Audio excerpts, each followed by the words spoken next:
Welcome back प्यारे बच्चों। आज की इस वीडियो में हम लोग सीखने वाले हैं कि इंग्लिश में समरी कैसे लिखते हैं। आप यकीन करें कि इसको सीखते सीखते आप हिंदी में भी समरी लिखना सीख जाएंगे और एक बहुत आसान और बहुत जबरदस्त वीडियो होने वाली है ये समरी लिखने पर। तो चलिए इस सेशन को स्टार्ट करते हैं। उससे पहले मैं आपको बताता हूं कि मैं इसमें डिस्कस करने वाला क्या हूं। सबसे पहली चीज जो डिस्कस होने वाली है इसमें वो है पैटर्न ऑफ समरी।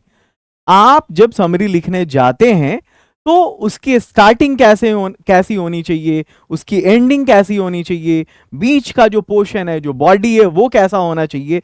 ये सारी चीजें आज की इस वीडियो में हम सीखने वाले हैं और साथ ही कि उसमें आप कितने लाइंस रख सकते हैं, किस पैटर्न पर लिख सकते हैं, कितने मार्क्स का होगा वो। तो ये सारी चीजें हम लोग सीखेंगे। उसके बाद फाइनल समरी मैं आपको किसी एक चैप्टर का बताऊंगा, चाहे प्रोज हो या पोएट्री हो। तो चलिए आगे बढ़ते हैं। और अगर आप ओके इंग्लिश एकेडमी का हिस्सा बनना चाहते हैं तो इन स्टूडेंट्स की तरह जिन्होंने 2020 से 25 तक बिहार में फर्स्ट रैंक हासिल किया और अपने इंग्लिश की तैयारी ओके इंग्लिश एकेडमी के टॉपर्स कोर्स से की, तो आपके पास भी मौका है ओके इंग्लिश एकेडमी से जुड़ने का और इंग्लिश में काफी स्ट्रांग होने का। खैर चलिए आज के इस सेशन को स्टार्ट करते हैं। सबसे पहले हम लोग डिस्कस करेंगे पैटर्न ऑफ समरी। पैटर्न समझा देता हूं कि हमें समरी किस तरह से लिखना है। एक और बच्चों का सवाल ये रहता है कि सर आप आजकल लाइव क्लासेस क्यों नहीं ले रहे। अच्छा एक बात बताओ, मैं जो लाइव क्लासेस लेता हूं तो उसमें बहुत सारी अननेसेसरी चीजें होती हैं, गैर जरूरी चीजें। लाइक उसमें क्या होता है कि मुझे खामखा इतने सारे कमेंट्स पढ़ने पड़ते हैं, मुझे कभी बच्चों के नेम को रिकॉल करना पड़ता है, कभी यहाँ मतलब बोर्ड पे पढ़ा रहे हैं और फिर बच्चों से इंटरेक्ट कर रहे हैं, तो टाइम ज्यादा होता है। और ये जो इंग्लिश का पेपर है ना, ये बहुत ज्यादा एफर्ट, बहुत ज्यादा टाइम आपसे नहीं मांगता। देखो खामखा की वो चीजें जो 10 मिनट में की जा सकती हैं, लाइव क्लासेस में आधे घंटे लग जाते हैं, उसमें लाइव क्लासेस में 1-1 घंटे लग जाते हैं और वो चीजें रिकॉर्डिंग क्लासेस में मुश्किल से 10 से 15 मिनट में सॉल्व हो जाती हैं। तो बताओ कि मैं आपका टाइम बचा रहा हूं या नहीं बचा रहा हूं। दूसरी सबसे बड़ी चीज है, आप साइंस पे फोकस करो, आप आर्ट्स पे फोकस करो, आप कॉमर्स पे फोकस करो, आपका जो मेन पेपर है उस पे फोकस करो। इंग्लिश हंसते खेलते ट्रिक के साथ मस्ती में बहुत कम टाइम देके ओके इंग्लिश एकेडमी आपके लिए करवाएगा। चलिए स्टार्ट करते हैं, समरी लिखना सीखते हैं हम। सबसे पहले हम पैटर्न जान लेते हैं। देखो मैं बार बार बताता हूँ बच्चों को कि किसी भी चीज, वो आपने एक गाना सुना होगा, 100 साल पहले मुझे तुमसे प्यार था आज भी है और देखो मुझे गाना नहीं आता, आज भी है और कल भी रहेगा। इसमें क्या देखा तुमने, इसमें था इंटोनेशन। बातें ऊपर चढ़ रही हैं फिर उतर रही हैं, सुनने में बड़ा अच्छा लगता है। अब अगर कोई बंदा इसको ऐसे पढ़ दे, 100 साल पहले मुझे तुमसे प्यार था आज भी है और कल भी रहेगा, थोड़ा भी मजा आया? मजा नहीं आया। क्यों नहीं आया? इंटोनेशन नहीं था इसमें, उतार चढ़ाव नहीं था, बातें जो हुई हैं उस तरह से यहां पर उसको उसको मतलब वो गाने की चीज है, बंदे ने पढ़ दिया उसको। अब देखो ये समरी यही है। तो तरीका होता है लिखने का, मैं बच्चों को बार बार कहता हूं, आपने देखा होगा स्टेट का first topper, second topper, third topper, fourth topper, fifth topper, हर साल इस रैंक के बच्चे 2000 पिछले 3 साल से मैं पूरी तरह से ऑनलाइन में 22, 23, 24 तीनों साल का बिहार का फर्स्ट, सेकंड और थर्ड टॉपर इंग्लिश कहां पढ़ा? ओके इंग्लिश एकेडमी में। उसने बाकी पेपर कहां पढ़ा? उसने ऑफलाइन भी कहीं पढ़ा या नहीं पढ़ा मुझे नहीं पता, बट उसने मेरा कोर्स ले रखा था, मुझे ये पता है। उन लोगों ने अंग्रेजी की तैयारी यहाँ की। मैं क्या सिखाता हूं इन लोगों को? मैं कहता हूं देखो बेटा, गैस, गाइड, एटम बम, धमाका, इस सब का चक्कर छोड़ो। वहां जो चीजें लिखी होती है वो इस वे में लिखी होती हैं, ऐसा कि जैसे गाने को पढ़ लिया बस काम हो गया। मैं कहता हूं कि इन चीजों को ना पैराग्राफ वाइज बांट दो। शुरू करो तो उसका अपना एक अलग अंदाज हो, एंड करो तो अपना उसका एक अलग अंदाज हो। पैराग्राफ फर्स्ट हम स्टार्टिंग के लिए रख लेंगे, पैराग्राफ 5 हम एंडिंग के लिए रख लेंगे और बीच का जो 3 पैराग्राफ है उसमें हम बॉडी लिखेंगे। ठीक है, ये जो इस चैप्टर की जो बात होगी ना शॉर्टकट में वो लिखेंगे हम वहां पे। ये पैटर्न आपने समझ लिया कि हमें पैराग्राफ फर्स्ट में स्टार्ट करना है, पैराग्राफ 5th में हमें एंड करना है और बीच में पैराग्राफ 2, पैराग्राफ 2, पैराग्राफ 3 और पैराग्राफ 4, इसमें उस चैप्टर की बॉडी लिखनी है, हमें इस मेथड से नहीं लिखना है। एक एक बच्चों को ये बात समझ में आ गई? अगर समझ में आ गई तो कमेंट सेक्शन में बताओ कि आपको मेथड 1 अपनाना है। मेथड 1 ये आउटडेटेड हो गया, ये पुराना वाला मेथड है, ये सही मेथड नहीं है।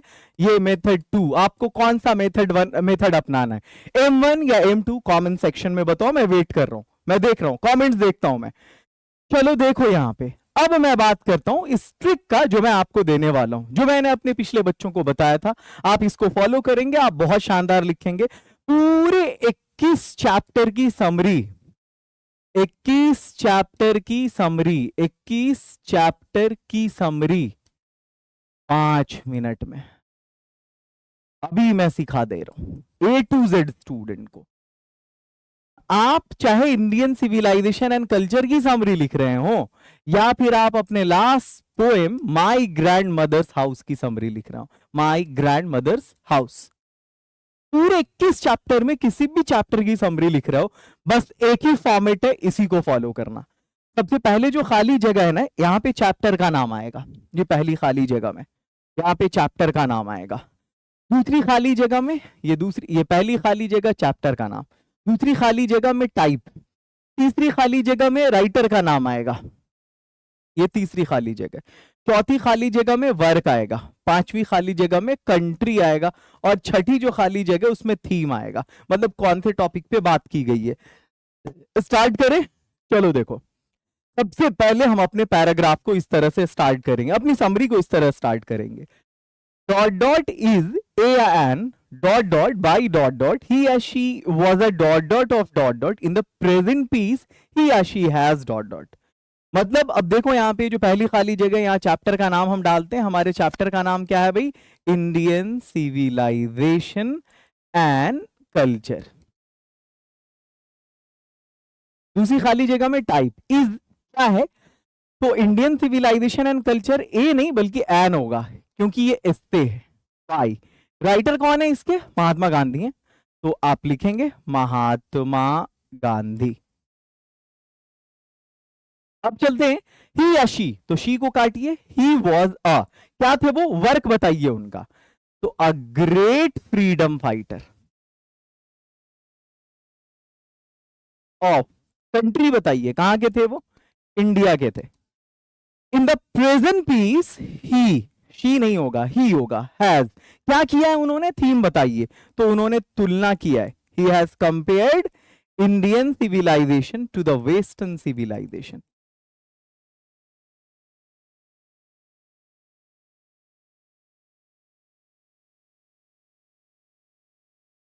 यार तुमने इंप्रेस कर दिया एकदम, जो एग्जामिनर कॉपी को चेक कर रहा होगा तुम्हारे, अगर इस मेथड से उसने तुम्हें लिखते हुए देख लिया तो एकदम बवाल मच जाने वाला है। वो गलती से भी 1 नंबर नहीं काटेगा तुम्हारे 100 नंबर की कॉपी में, अगर इस तरह पूरा लिख के चले गए तुम तो।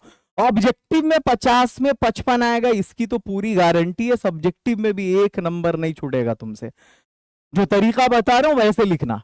Indian civilisation and culture is an essay by Mahatma Gandhi. He was a great freedom fighter of India. In the present piece, he has compared Indian civilization to the Western civilization. सवाल ये, अच्छा अब अगर मैं आपको पूरे 21 चैप्टर का ये इंफॉर्मेशन दे दूं कि chapter, type, writer, work, country, theme, तो आपके लिए समरी लिखना बड़ा आसान हो जाएगा। अब देखो यहाँ पे ये इंफॉर्मेशन बॉक्स जो है, यहाँ पर ये इंफॉर्मेशन बॉक्स ये समरी के लिए है। किसके लिए? समरी के लिए। अगर आपको चाहिए तो आप ओके इंग्लिश एकेडमी ऐप को इंस्टॉल करिए। ये देखो यहाँ पे chapter, type, writer, work, country, theme, मुझे याद था मैंने लिख दिया। आपको मैं पूरे 21 चैप्टर का ये मिल जाएगा कोर्स में। बच्चों उम्मीद है कि आप इस समरी को बहुत अच्छी तरह से लिखना सीख रहे होंगे, समझ रहे होंगे, और आपके इंग्लिश की तैयारी में 4 चांद लगाने के लिए जो किताब है उसका नाम है रेनबो राइडर, बिहार बोर्ड की नंबर 1 इंग्लिश बुक। पूरे बिहार में ऑनलाइन में भी मिलती है ओके इंग्लिश एकेडमी के प्ले स्टोर पर, और ऑफलाइन में हर डिस्ट्रिक्ट में जो भी बड़ी बुक शॉप्स हैं वहां पर आपको मिल जाएंगी। अगर ये किताब नहीं मिल रही है तो आप इस नंबर पर जरूर कांटेक्ट कर सकते हैं। हैं 8292125600।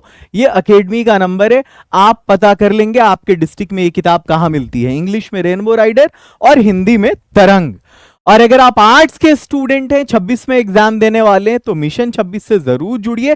A to Z पेपर की तैयारी उसमें कराई जाती है, बिल्कुल उसी लेवल की जिस लेवल की इंग्लिश की तैयारी हम लोग ओके इंग्लिश एकेडमी में कराते हैं। खैर आगे बढ़ते हैं। फुल समरी जो बनेगी वो इस तरह की बनेगी। Let's finalise para 1।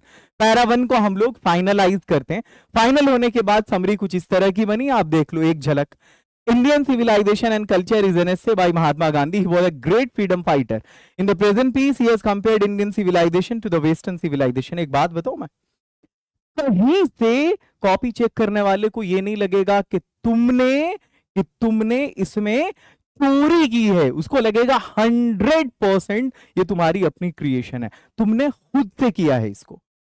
अब चलो यहां पर हम फुल समरी की बात करते हैं। वो तो चलो हो गया, तुमने पहला पैराग्राफ सीख लिया। अब आगे बात करते हैं। मैंने टोटल 5 पैराग्राफ कहा था। Paragraph 2, he says that all the great civilizations of the world lost its existence, but India is still alive and it's her glory. वो कहते हैं कि दुनिया की सारी सभ्यताएं मिट गईं, पर भारत अभी भी जिंदा है और यह इसकी खूबसूरती है। तो we should cling to our own civilisation. इसलिए हमें अपने ही सभ्यता को गले लगाना चाहिए। If we want to be happy we should learn to control our desire. और अगर हम खुश रहना चाहते हैं तो हमें अपनी ख्वाहिशों पर लगाम लगाना होगा। आगे, if the west has done maddening invention, अगर पश्चिम ने पागल कर देने वाले आविष्कार किए हैं, then we also have taught the world the lesson of unity, integrity, soul and religion. तो हमने भी दुनिया को पढ़ाया है एकता, अखंडता, आत्मा और धर्म का पाठ। वी डोंट हेट वेस्ट, हम पश्चिम से नफरत नहीं करते, but we should not try to copy it, लेकिन हमें इसको नकल करने की कोशिश नहीं करनी चाहिए। We worship morality whereas they worship immorality, हम नैतिकता की पूजा करते हैं जबकि वो लोग अनैतिकता की पूजा करते हैं। और फाइनली उन्होंने कहा कि both these civilisation are good in their own spheres, दोनों सभ्यताएं अपनी अपनी जगह सही हैं, बट इट्स क्लियर दैट, लेकिन यह स्पष्ट है, the modern civilization is the worship of materialism, कि ये जो आधुनिक सभ्यता है वो वस्तुवाद की पूजा है। And our forefathers have taught us, और हमारे पूर्वजों ने हमें सिखाया है, to believe in our own hands and feet, कि हम अपने हाथ पैर पर विश्वास करें। We should not forget those values, हमें उन आदर्शों को नहीं भूलना चाहिए। And we should try to revive our own civilization, और हमें अपने सभ्यता को पुनर्जीवित करने की कोशिश करनी चाहिए। ये आखिरी पैरा कैसे क्लोज करते हैं, देखो। Finally, this is an awesome work of Gandhiji where he has beautifully explained the merits of two civilization and advised Indian to adopt our own civilization. अंततः यह गांधी जी का एक शानदार लेख है जहां उन्होंने बड़ी सुंदरता से दोनों सभ्यताओं की तुलना की है और भारतीयों को अपनी खुद की सभ्यता को गले लगाने को कहा है। ये तो हुई बात summary Indian civilisation and culture की, लेकिन sweetest love I do not go की समरी कौन लिखेगा, मैं या आप? आपको लिखना है। जितने भी स्टूडेंट्स हो उनको मालूम है पोएट्री सेक्शन का पहला चैप्टर है sweetest love I do not गो, और आपके लिए टास्क ऑफ द वीडियो ये है कि आपको पैराग्राफ फर्स्ट लिखना है इस पोएम का, sweetest love I do not go का। इंफॉर्मेशन बॉक्स मैंने दे दिया है, चैप्टर का नाम, टाइप, पोएट का नाम, वर्क, कंट्री और फिर theme they the. I hope कि ये वीडियो आपको बहुत अच्छी लगी होगी।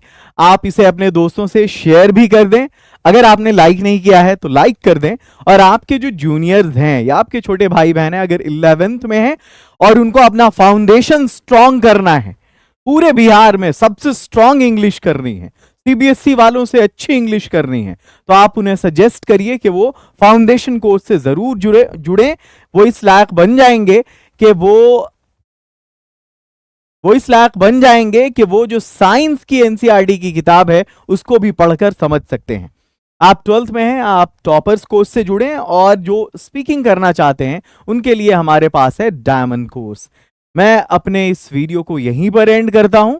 आपकी कोई भी क्वेरी हो कोर्स या बुक के रिगार्डिंग, इन नंबर्स पर आप कॉल या व्हाट्सएप कर सकते हैं। All the best.